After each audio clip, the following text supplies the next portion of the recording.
Welcome back to கிட்டு சமையல். இன்றைக்கி நம்ம பார்க்க போகிறது ரொம்ப சீக்கிரமாக பண்ணக்கூடிய தாய் சிக்கன் கறி தான்.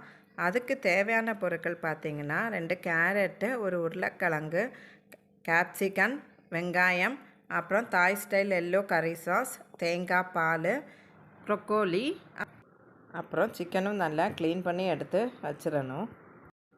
இந்த ரெசிபிக்கு ரெடிமேட் ஜிஞ்சர் கார்லிக் பேஸ்ட் எடுத்துருக்கேன்.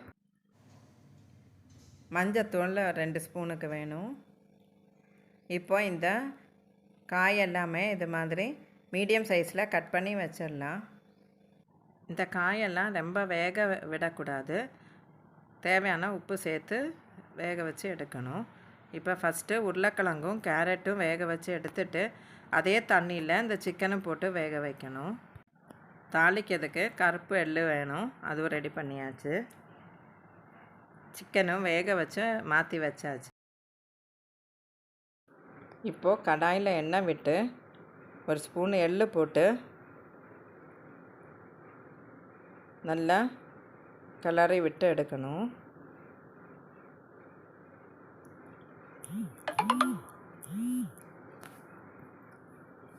அதுக்கப்புறம் ஒன்றொன்னா இதில் சேர்த்து நல்லா வதக்கி எடுக்கணும். வெங்காயம் சேர்த்துடலாம். அடுத்தது கேப்சிகனும் சேர்த்தாச்சு.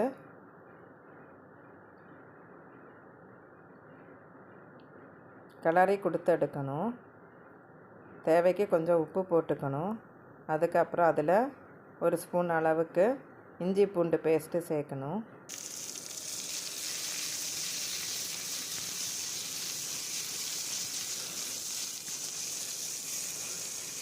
நல்லா தீஞ்சு போகாமல் கிளறி கொடுக்கணும்.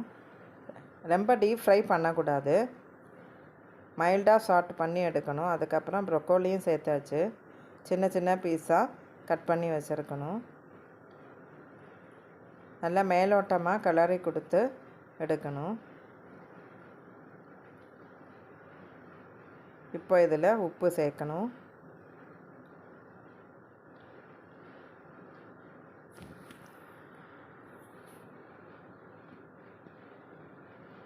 தேவைக்கு கொஞ்சமாக தண்ணி விட்டு வேக வச்சு எடுத்துடலாம். ரொம்ப வேகக்கூடாது. நான் ஃபஸ்ட்டு சொன்ன மாதிரி பாதி அளவுக்கு தான் வேகணும். அப்போ தான் அது ருசியாக இருக்கும்.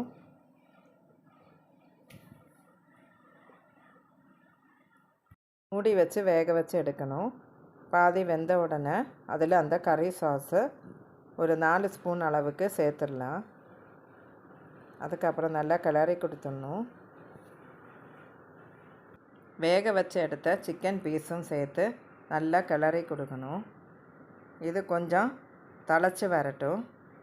அப்புறமா ஒரு ஸ்பூன் சில்லி ஃப்ளேக்ஸு சேர்க்கணும்.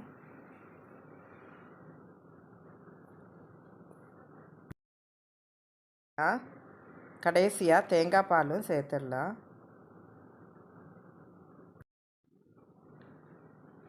நல்லா கிளறி கொடுத்து ஆஃப் பண்ணிடலாம். இந்த ரெசிபி அவ்வளோதான். இந்த வீடியோ உங்களுக்கு பிடிச்சிருக்குன்னு நினைக்கிறேன்.